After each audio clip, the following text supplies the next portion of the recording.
prior to all of this, there is an expectation that I have an opening song before you hear my nonsense. It's not a song.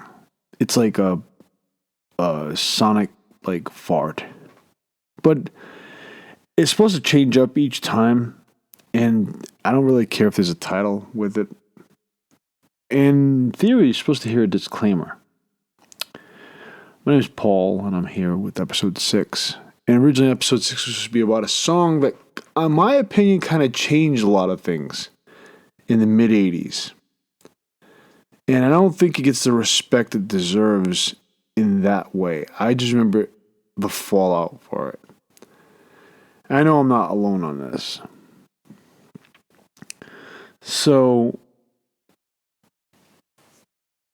what I thought was strange is that, okay, so I lay out all these episodes. I have about almost 2 seasons laid out, and a lot of it's just on random, like,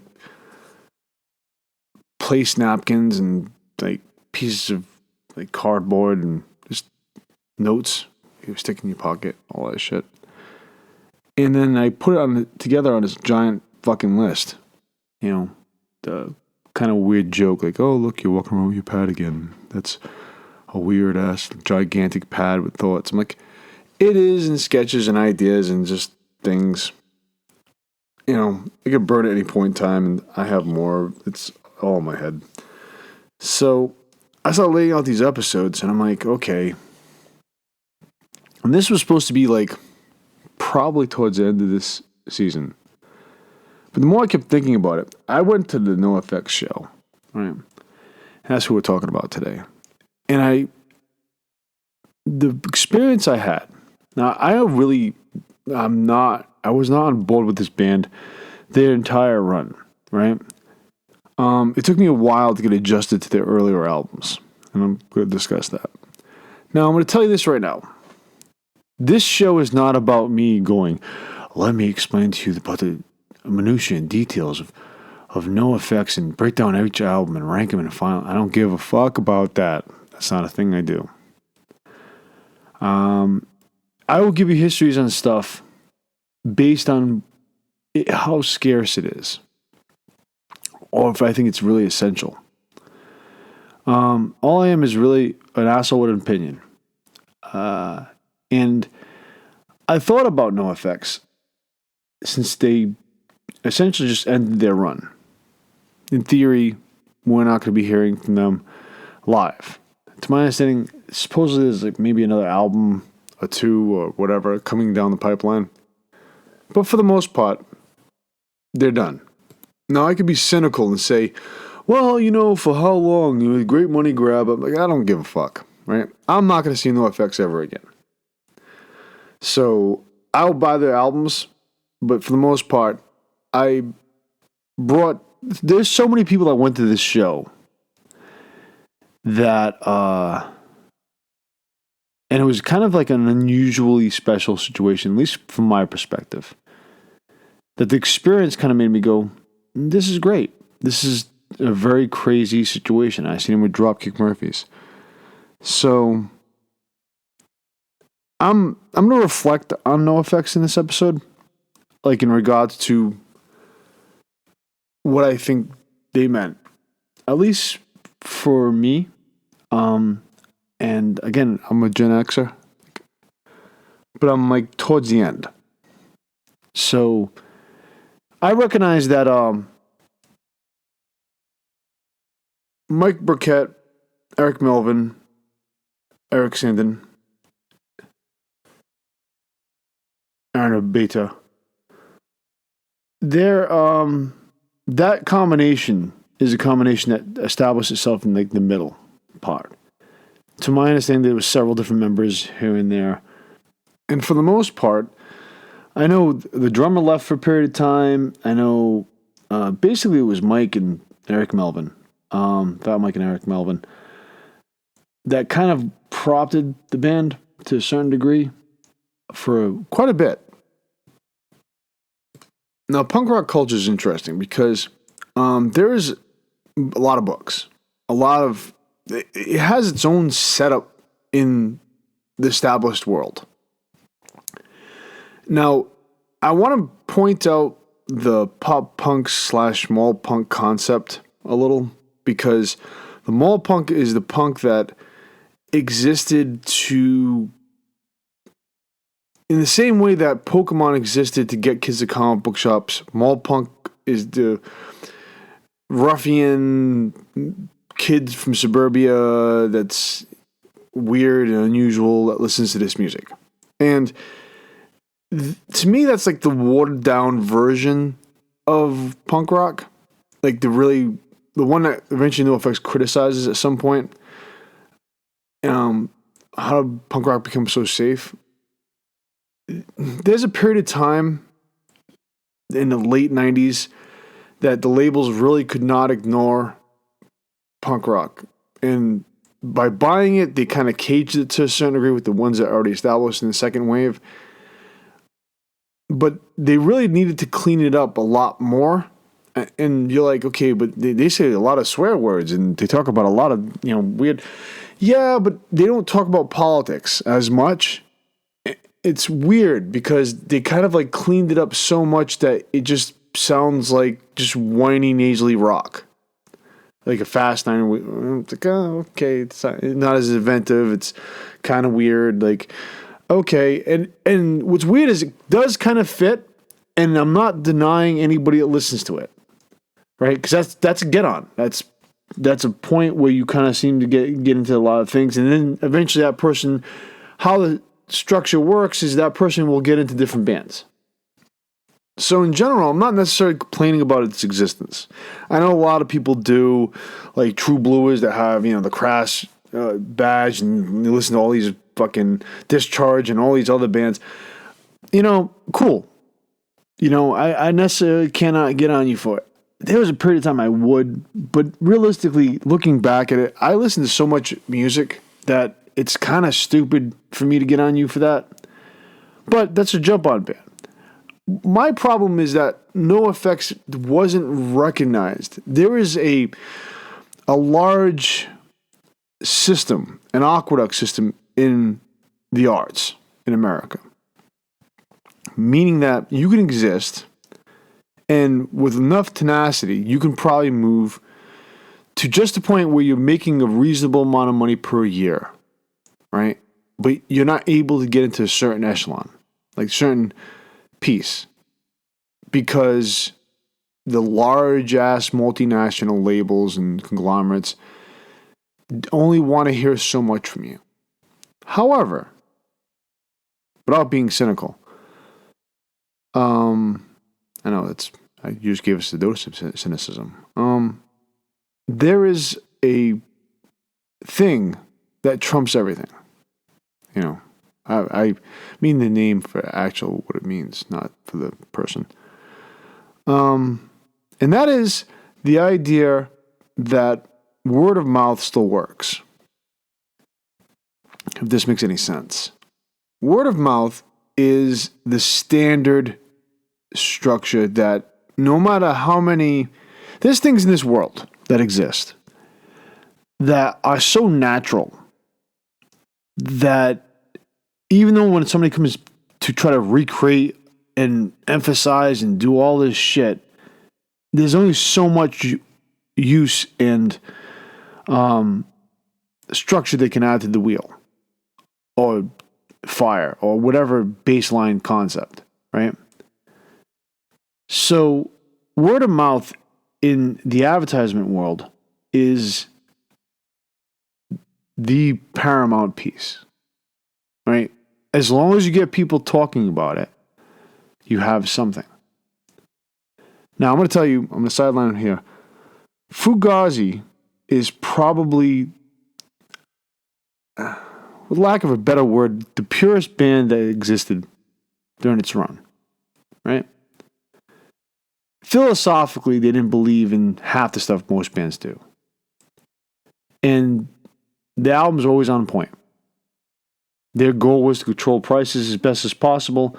There was a period of time, I was watching a show once, back in the late 90s, and I almost shit myself when the guy mentioned Fugazi, right? I'm like, oh, that's pretty unusual. He's saying the labels alone were coveted, were trying to get this band to sign, right? Because they had that much, and it was all by word of mouth. Now, granted, DC punk scene kind of created that environment, but they were the standard, right? They're probably the best example I can think of a band that just word of mouth over time. NOFX is probably on that same list to a certain degree. Now, they had an album chart at some point, Punk and Drublic, right? And it just jumped into the charts. Now, at any point in time, this can happen. Now, I think, I could be wrong, and I know I have to do some research on this. I think the American charts, record charts, are just tainted as fuck. I know there's a percentage of people that buy these albums. I know eventually over time these albums do gain a status, right? Here's what's weird about all punk rock albums is if they're good, they will keep making money. They're like Bruce Lee. The dude keeps making money. He's been dead. But there's money made, right? And that's all by word of mouth. That's all by somebody, that some brother, uncle, man in the corner with no pants on, him just getting the idea of introducing new music to you, right? The last guy I'm not sure about. That's probably the lure. It's probably something else. But take into consideration that word of mouth, that infectious nature, travels through. The product has to be good. The art has to be good. To last that long, think about it. Now, NOFX has, in my opinion, three phases. Right? The early phase from the EP NOFX in 85 to about Ribbed, 91. Then the change in lineup, right? That's when Hell Hefe jumped in. Then you have the Longest Line EP up until probably, here's is weird. So the Decline and Pump the Volume is a weird piece because Pump the Volume came out afterwards. The Decline is very important, but it defines the band at each stage. Like Rib defined the band's essence at that stage, right? So almost like a story structure, there is pivot points. I'm going to give you the Wikipedia. Like, why not? Throw you Wikipedia, right? Or throw you at any listing that has all their albums, right? You should do that. Because I'm not going to list them. I'm not going to go through each individual album. There is a bunch of people on the internet that will do that for you. It's not my place, right? I can always give you my short list. Like if you say, hey, what's the top 3, top 5, top 10? Or top 12. Why know why we say 12? Because of Sesame Street. 1, 2, 3, 4, 5, 6, 7, 8, 9, 10, 11, 12. That's the reason why we say it. Because 12 has a unique fucking tone to it, right? It's just inbred. It's just designed, put into their, inbred, Christmas tree wreath, all that shit. So anyway, so I'm thinking to myself, this is not what I do. I'm not going to sit there and go, hey, I'm just going to be an asshole with an opinion. More or less, that's what it is. To do some general forecasting, and I want to put things into context. NOFX is an important band. They're not like Black Sabbath important, right? So, it's every so often this motherfucker's going to give us an episode about how great and creeping darkness, right? No, that's not the situation. I'm just to tell you what they did that was important, right? And my appreciation for them over time is because it's so fucking clever, right? It's so, the points of view in the narrative, no matter how much you like. So second wave is defined almost like in a bratty moment, right? Second wave is, if you weren't aware, music works in waves, right? Like rock is like fucking, I really don't know where rock's at right now. I just said it randomly. I apologize. Rap kind of had like a third wave loosely, and they had a splinter in the second wave. So there's like a second wave and 2.5, and you either went the fucking P. Diddy way. Sorry about that. Right? Or you went the like the Roots and eventually Black Star and all that stuff. Right? That was a thing. So Tupac and Biggie die, it kind of splinters. Right? Because what I really liked about the second wave punk and second wave rap, and rap and punk have a lot together. They kind of come, in my opinion, they kind of come from the same animal, right? Way back in the day. There's a lot of similar attributes. And you're like, what? And they complement each other in a very strange fucking way, right? So when you had, for a brief period of time when MTV actually played fucking videos again, you kind of had this interesting melting pot that was going on there. It was kind of giving nods to each other. So when Tupac and Biggie die, and Bradley and all that whatnot, because a bunch of people died in the mid-90s, Cobain and everything, right? Different reasons, but it's interesting because the same thing happened in the late 60s. I always thought that was kind of, wow, it's kind of bizarre. So these people die, and music kind of changes, right? At the same point in time, what we don't know about at the time during the Clinton years was that just the fucking government's like, yeah, you know what? I understand we can't do monopolies because there's laws against monopolies. So we'll just take these companies and merge them together in a fucking weird way and we'll create some level of fluidity. So now we have conglomerates because they're not owning a level of business, but they're really merging together to kind of block a lot of shit. And then after 96, you have a bunch of label buying. That happened. All that happened. It happened. You can go back and look it up. Be like, what are you talking about? What is this man talking about? It's there. It's like the whole fucking Glass-Steagall, like disassembling. It's there. It's there, right? And it's all to control word of mouth. So the phase I'm talking about in regards to NOFX is the mid phase. So when youth culture took over in the 90s, right? Actually, subculture just dropped into the mainstream in the 90s. Kind of, I think, fucking up a lot of people's agenda. And a lot of it was because of control. There's a bunch of shit I can reference. And I'm not going to do that. Because you need to just do data digging. And I'm going to mention it at some other point in time in another fucking episode. If I haven't mentioned it already. Right? Kind of makes sense. So, I'm not going to sit here and ranking every file of NOFX. Every, fucking album, go through it, give you sound bites. I'm trying not even read lyrics because I do that badly. Right? But, I'm going to just generalize my opinions and thoughts. And maybe that will resonate. I guess. I don't know. Now, there's a book. And the style of oral history is kind of a dope fucking style. Hepatitis Bathtub is so the style of punk rock sometimes is reported. Like, there's a book back in the day called Punk Rock, and they did an oral history of punk rock.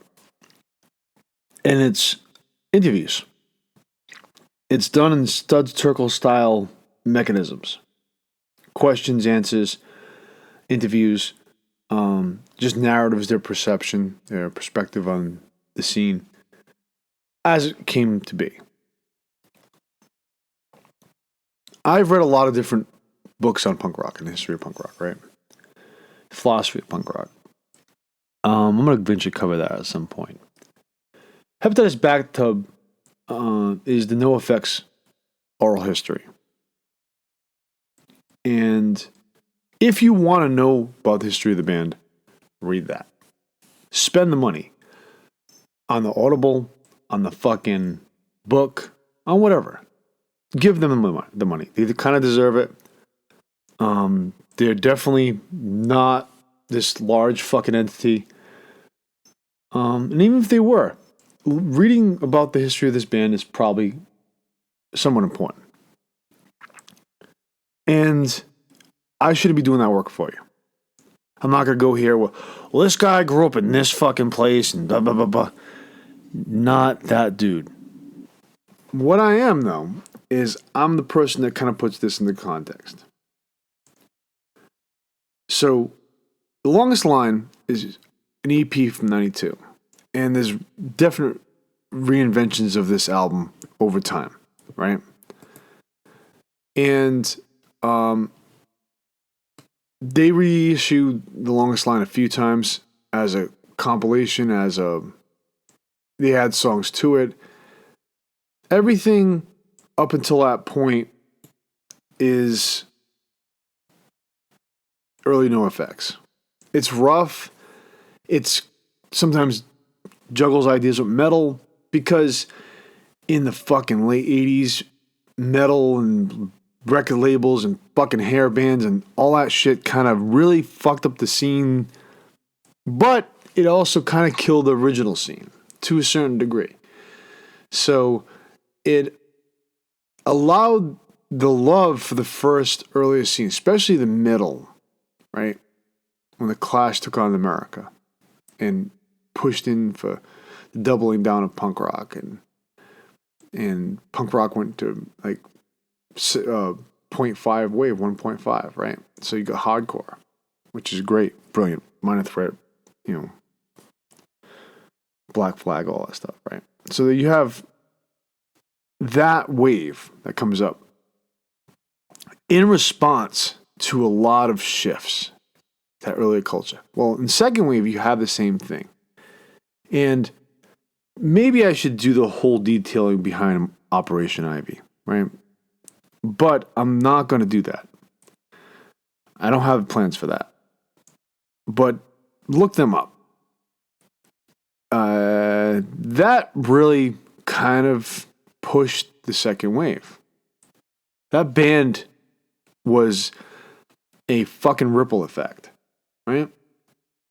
But at the same point in time, you have Bad Religion, which Bad Religion's unique stance is they start off as a second wave, as a first wave band, but they're really one of the major pillars of second wave. The effects and NOFX, yeah, that's kind of weird. The redundancy is that harmonize. They brought a lot of polishing to the band, right? El Jefe joined and just really kind of cleaned up a lot of the stuff, right? He had that history. I know, you're not giving me a history of these men. It's important because that distinguishes the first 85 to about 91, right? Which I implore you to listen to. Like Shitting Bricks and all that stuff. It's good, but it's not as good as the second wave, right? You can see a band maturing. What's fucking genius about punk rock is the fact that it's rough as fuck. It's literally passion over technique to a certain degree. And the technique slowly builds. And you cannot fucking... That's dope. That's something you're watching artists evolve. Like, The Clash existed and operated for roughly about 5 years plus, right? We're not going to count the last album. But they existed, and during that 5-year process, the exploration that fucking band does is amazing. And they set the precedence for... They literally say, this is the fucking litmus, you go that direction. NOFX does go that direction, but it takes them a while to do that. So, when The Longest Line came out, it was a game changer. It came out, it said what it needed to say. It summed up, it showed you the socio-political and the larger scheme of how the sound is going to be for quite some time. To the point where they mock it, and this is why I think Pump the Volume is important. They mock it with the idea of a cliche fucking NOFX sound. Like the sound that was just, that basically put them into the mainstream to a certain degree. Actually, what put them in the mainstream was a bunch of fucking labels focusing on anything they could buy up at the time. So, there is a theme from a NOFX album on Pump the Volume. Now, mind you, Decline exists. Decline is the punk rock opera. I know somebody somewhere is saying, what are you talking about? American Idiot? This predates it by 5 fucking years, roughly. Right?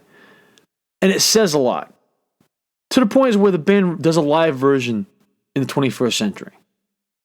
Right? And it's one song. But it's amazing. It's saying a lot in that one song. And to me, that's the cap. Even though it was released before Pump the Volume, that's the kind of the cap of that level, what they're doing. But it also indicates what's about to come. Right? So, the cleverness, the quirkiness, the sophomoric humor, and honestly, that statement, sophomoric humor, is weird because it makes you laugh. It may be lowbrow, it may be cleverly highbrow, it doesn't fucking matter, it's comedy. Rules, if the shit makes you laugh, it's effective. That means it's comedy. That's a weird fucking rule to comedy. It doesn't matter. It made you laugh. I got a raw, visceral reaction from you. Right? So, you could say sophomoric. I think that's what it's classified as. Now, mind you, that idea is kind of what Blink-182 earlier on weirdly build off of. Blink-182 is strange, and I don't disrespect Blink-182. They have that self-titled album, and that thing's fucking really, really, really good. Right? That's probably one of the better albums from the 21st century. Right? I know a bunch of people fucking probably losing this shit. Like, wait, did you listen to for Jeff? Yeah, I did. Okay? I've listened to a lot of fucking music. You know, I listened to the discography because there was a period of time old heads back in the day would say to me, well, did you listen to this album? How do you know what your opinion is? Because you haven't listened to every fucking album. That's what they would say. I shit you not. Now it seemed to be the litmus for the old heads. And when you talk to old heads, people that typically over 60, that will come out of their fucking mouth. Right? I have an opinion about Aerosmith, and my opinion right now for Aerosmith, get the first 3 albums. Just, if you like rock, get the first 3 Aerosmith albums. They're fucking good, right? They're pretty much untouchable, right? Their style is in those 3 albums. Anything after that, it might not necessarily click. And I know kids from the fucking 90s are probably losing their shit. What are you talking about? What are you talking about? They had great albums back in the day. No, they didn't. The first 3 albums are fucking awesome. And guess what? I owned all of them up until fucking Pump. And I listen to them. I churn through them. I do this. This is a thing. At the time, I was doing a lot of artwork.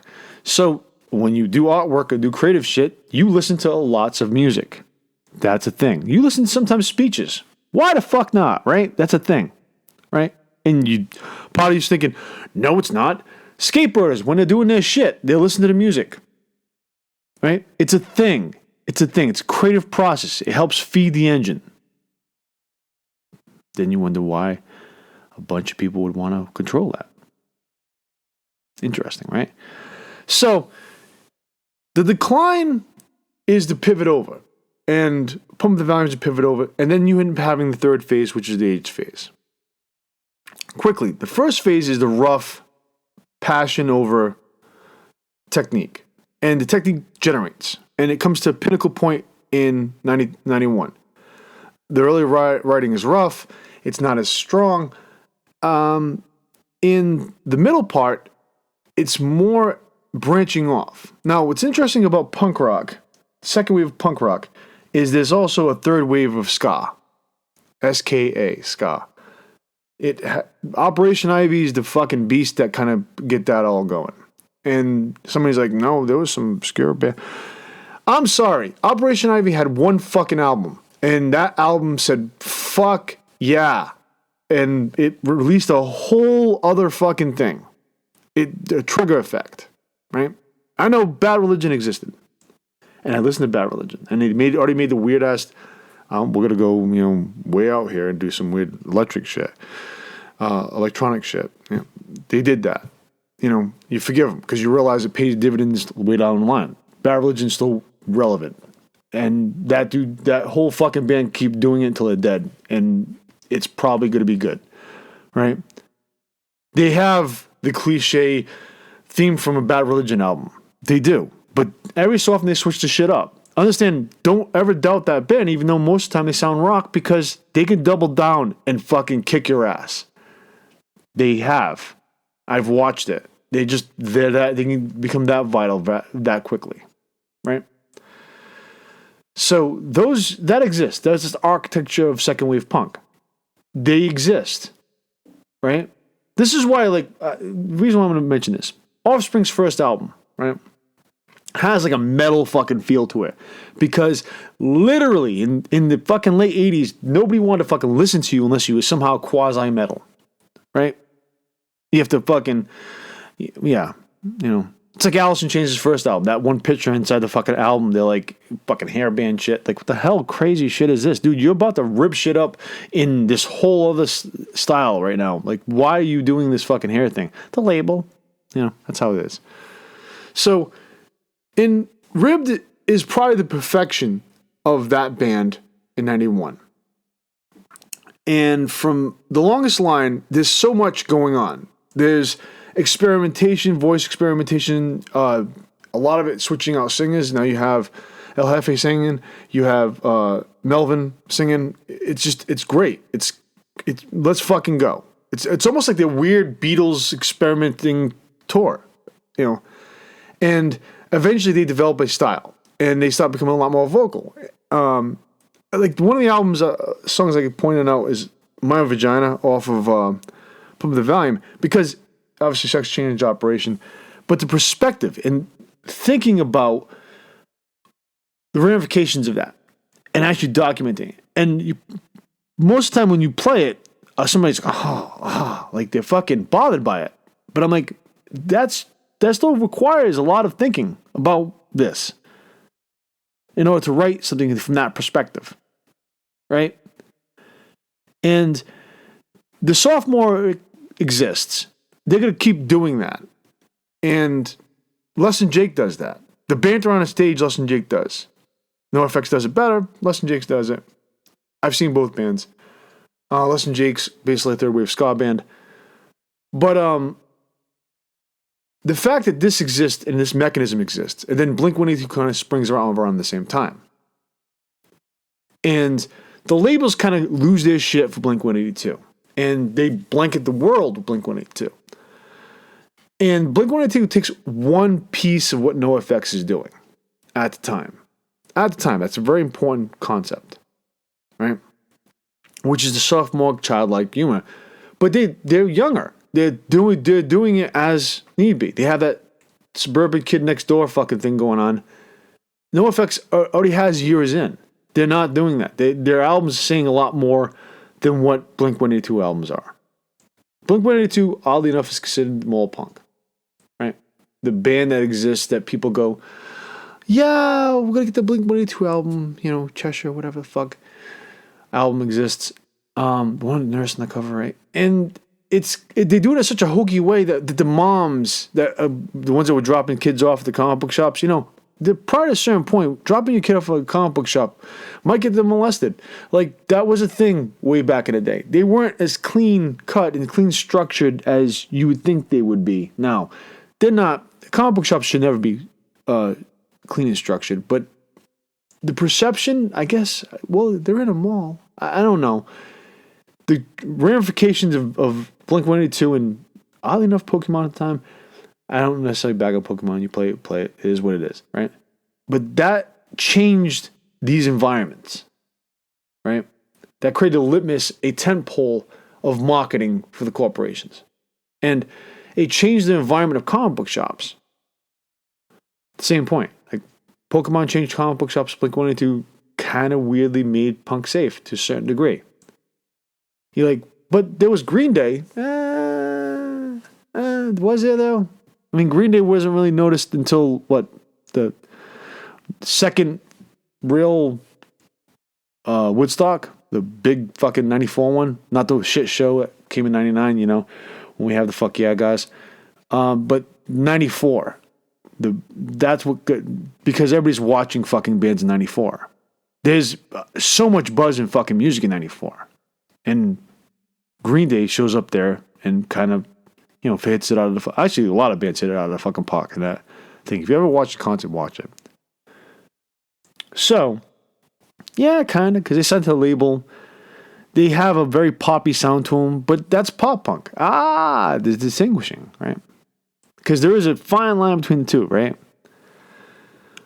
Now, again, I'm going to reiterate. I don't care if you listen to Blink-182. Their self-titled album is fucking dope. It's experimental. It's doing the phase I'm telling you NOFX went through, right? And I don't necessarily blame them and their existence on why NOFX seems to be overlooked by the mainstream. It doesn't fucking matter. There is an anecdote, and it's in the fucking book, and you can listen to an interview with Fat Mike. He'll tell you the fucking anecdote about MTV. It is what it is, right? It's not my place to tell you that. But I'm telling you that NOFX was the real deal. They basically embraced what second wave punk rock was. Rancid as well, too. Right? Rancid took ideas and made them stronger. And gave them some legitimacy. They became that second pillar, right? If you want to look at like a four-table concept, Bad Religion was already there. And I will argue that Rancid, NOFX, and Pennywise became the larger stabilization of that table. Yeah, like Fugazi existed. Yeah, correct. They did. That just helped it. But for the most part, those are the basic four pieces that stabilized that. You didn't necessarily have that in the 80s as much. The bands that in the 80s kind of like either switched over or they became defunct. So without the pillars, the movement can't keep going. You require that. Thus, you tip your cap to Bad Religion. And NOFX, because they put it up for several years. Now, what's interesting, so I think there was some actualization during this time. I also think there's some maturation during this time, and I think I realized that from Pump Up the Volume, the decline point of view, there's a war on terrorism. So you have the Bush administration. Here's what's weird. NOFX was an active band during the witch trials in the 80s. The witch trials, I will reiterate again, were a hokey name for putting music on trial, trying to get them into courts, trying to control music. Right? John Denver D. Snyder is the first one, Dead Kennedys, Judas Priest, and Two Live Crew. Right? This still keeps going in the rap community up until this point in time. Now we can figure out how to jail people by lyrics. Now, mind you, this is a thing. Put on a display. This has happened. Actually, this is the reason why when somebody mentions comic books, I read comic books and you get that fucking like turtle looking, like somebody just wiped their mouth with shit on their face. They're like that. It's slight sometimes. It's because of the effects of the House of Un-American activities back in the day and the condemnation of comic books then. It still lingers in our culture to today. So, that also existed. So the arts were on trial back in the day. So we may be looking forward to that again at some point, I imagine. Especially if this aqueduct system doesn't keep working its magic. You're like, when did it form? I would say it definitely took hold by 2001. It started emerging probably around 97, 98. I will spend some time with that in the future. Don't worry about it. So NOFX puts out this album called War on Terrorism. And from that point on, up until the double album and whatever album is about to come out, if there is actually an album coming out, there is a lot of really cool shit. So you still have the sophomoric humor. You have some really heavy point of sincerity. I remember there's an album earlier on, and I'm going to give you the album name, and you hear me clicking because I'm going to click on the albums to give you a fucking name. And I remember playing this, and there is something important I'm going to end this with, right? Scavenger Type, which is on Punk and Drublic. I remember playing this song, and it existed on a compilation. Not sure if it did, but it did in this situation. And it was playing, and kids would listen to this song. And it didn't register in their head what happens in the song. And the character dies. And then one day, after umpteen times of playing the song, it clicks in one of the kids' heads. They're like, he just died. And that song became an extremely important song to them. They're like, that's amazing. Like, I've listened to this song this whole time, just listening to the style in which it's presenting. But that, depth affected the kid. It affected me when I first heard it. I'm like, that's fucked up, right? That's the way it's constructed. And it's a kind of a throwaway song to a certain degree, because most people, they're like, I like Linoleum. Scavenge Type's really fucking good, right? And that sincerity exists then. And it shows up with adult connotations from the war on terrorism out. There is a album that came out in 2009 called Coaster, or Frisbee if you had the vinyl. And that album, right, seems to be the maturing of the band as a musical unit. You can eventually hear it again at some point in time in the single album, in the double album. It seems to be the way they would naturally go. Like, you've been playing for so long that now you're evolving to something bigger. And here's what's weird. I wonder in my head that if that was an issue. Because I'm a grown-ass man. So, to me, it was like, okay, this makes sense. You're doing this style now. This is now not the theme for a NOFX album. This is something different.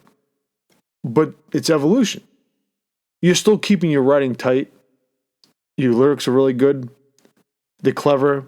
The humor's still there, right? But now, the sincerity from stuff like Scavenger Type is now showing up as inconsistent. The self-reflection on the album. So if you read a lot of these punk rock books, especially from the West Coast, right, you'll hear stories. Actually, you know what? Fuck it. Read Rollins. Read Henry Rollins. Read his journals. Right? You may not like the prose. Read the journaling. It's fucking good. And it's been consistent since Get in the Van, right? And even shit before that, right? But he does something amazing. He constructs this whole narrative that exists that you need to know. And it's weird because if you read different books, you realize that people were affected by certain things or happened to be in the same event at the same time. And it's weird because NOFX songs are written with their working knowledge. Right? They were there. Right? So when you listening to it, Licorice Pizza, a lot of these things, because they're in other people's work. That's what makes it interesting. It's its own little community, but yet it can be throughout the whole country. The reflections thereof, especially if they're alive during those periods of time. And that shows up in the later phase, more so than just being clever and quippy, right? Just providing perspective. It's just a maturation of writing. And the instrumentation, the composition that comes with it adds more to it, right? This is what makes NOFX extremely fucking important. You already have Blink-182, which kind of indirectly, whether they realize it or not, copied them, right? But the labels ran with them because they signed and they ran with them, and that's how it goes. So they're the ones that moved further up. NOFX is the density, the 40-year density, 40-plus years density of watching an artist grow from adolescence to self-reflection to self-aware. And it's fucking amazing. And if you write it off by listening to the albums and like, oh, that fucking word, oh, it's a really crass way to put it. It's fucking the point, right? This shit's supposed to get you, like, flag you. It's not supposed to be passive, right? Great Self-Reflection is on an album called First Ditch Effort. And this is easily made probably my top fucking 20 best album of the 21st century. It's Generation Z. Because my ass is old. I have Gen Zs coming up. And I look at them and go, Jesus Christ, right? When Rotten was yelling no future, right? Like, we're now looking at the possibility of that. To the point is where we look at the establishment outside of ourselves and realizing there's plans. And that's all I'm going to leave right now. And the things I just referenced, I'm not going to list them. I'll tell you why. I'm not going to spoon feed you shit. I'm going to tell you names, tell you check this out, tell you look at this. You don't do the work. You don't take time to go, hey, I want to check this out. Maybe I should note this. Not my problem. You don't do the homework. It is what it is. All you hear me is just rant and say crazy shit and tell you probabilities and, give you my opinions. But again, opinions are like assholes. Everybody has one. Somebody made the joke the other day saying, well, aliens. Well, I'm sorry, the asshole's on the finger, right? So don't get into some weird passionate thing by sucking on their fingers, okay? So that's the thing. That's how I'm going to present this stuff. And when I'm recording these 6 episodes, I'm thinking to myself, I skipped over 5. I have notes for 5. It's intangibles versus tangibles. So you're getting 6 before 5, but it's still 6. When it comes out, it will be 6. And you're like, Jesus, man, why are you telling us this? I don't give a fuck. Right? That's just bottom line. The feeling I had at the NOFX show, right? My friend Scott went with me. And I haven't seen Scott for years. And I was just thinking to myself, I'm ranting like a fucking lunatic, right? And I said to him, I said, this is the scene that we should have supported. Right? This is the structure we should have put. There was a lot of people there. But there could have been more. And they made references, some of the younger bands made references that there wasn't a lot of people under a certain age, right? I'm like, yeah, because they figured out how to change that. But I will tell you, there are kids listening to these albums. There are younger people listening to these albums. Right? And all it requires is some simple fucking nod from the zeitgeist.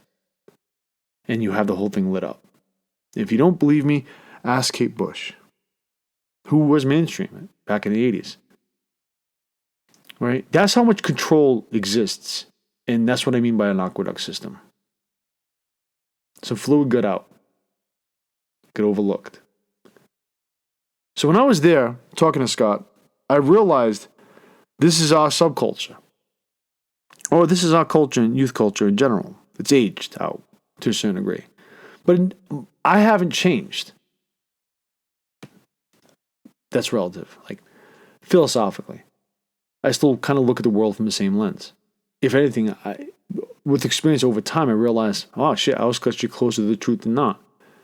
NOFX is one of those bands that give you insight. And that alone should employ you to fucking jump into the catalog. Right? They didn't change everything.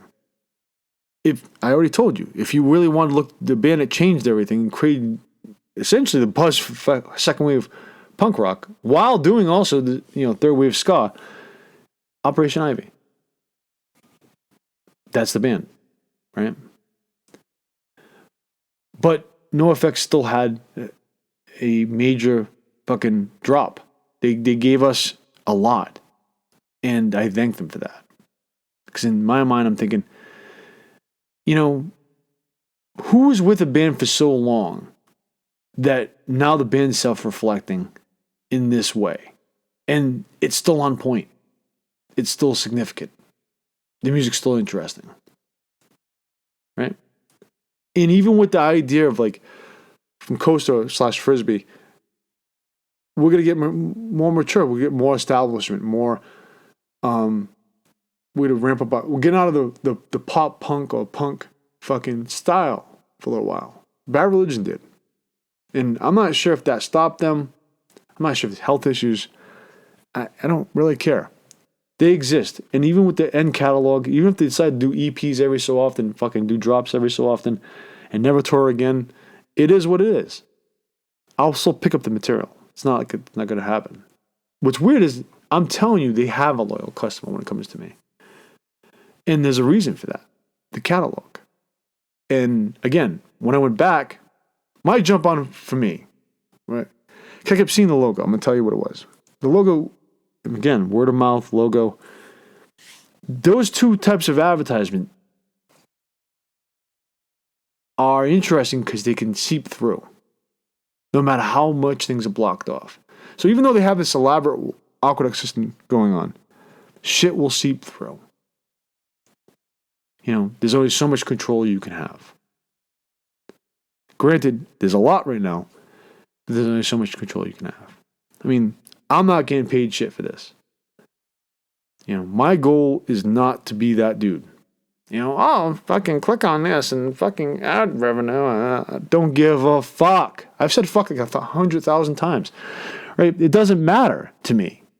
That's not why I do this. I do this because a bunch of people in the world, again, I'll remind you, a bunch of people in the world said you need to do this. And some of them never met each other. I'm like, why? And they would give me a bunch of variety of reasons. I've given you some. I'm not here to fucking pat myself on the back 1,000 or 100 times. If you meet these people, ask them. Right? And this is hard. I told you in the first episode, this is hard for me to do. I'm getting comfortable with stuff I like talking about. And that was shown up in episode 4. You know, a friend of mine's like, actually, you're getting a lot more comfortable with this. I'm like, hopefully. Hopefully it's effective. Hopefully it's as effective as NOFX.